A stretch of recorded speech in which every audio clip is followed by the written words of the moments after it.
Konnichiwa, for today's vlog, ipapakita ko naman sa inyo kung paano bumili ng gamot dito sa pharmacy sa Japan. Dadalhin nyo na lang sa pharmacy ang prescription nyo. At wag na kalimutan ng inyong Japanese health insurance card at inyong kusuri techo o kay inyong medication booklet.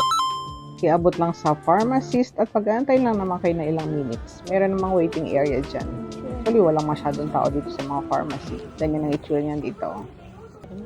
Maluwag siya. Pwede ka manood ng TV while waiting.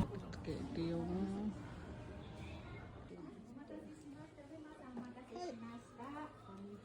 ありがとうございます。今日はいつもの血圧をつけてください。それと漢方薬。あ、そうですね。はい。頭痛とないか。そう、頭痛と肩こりなんで。その時に先生飲んでみてってことですね。はい。一応ね、1日3回ってありますけど、症状が出たらすぐ飲んでもらっていいと思いますよ。At pag ibibigay na sa inyong gamot, ang pharmacist ay mag-explain sa inyo ng dosage ng gamot at kung ilang beses siya ititik sa isang araw. At pati side effects ng mga gamot ay i-explain na sa inyo. Hindi na basta-basta binibigay yung gamot. Marami pa silang sasabihin sa'yo. Tatanungin ka talaga sa mga symptoms mo before nila ibigay sa'yo yan. Kung pag-uusapan naman ang costs of insurance, if you have Japanese health insurance card, ang babayaran mo na lang as 30% of the total cost. Yun ay depende sa age. Yung mga senior citizens, 10% lang ang binabayaran nila.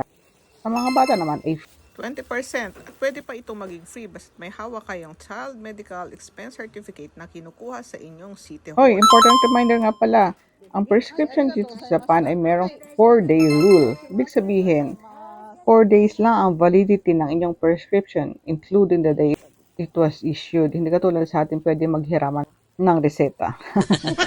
Hope nakatulong sa itong video na to.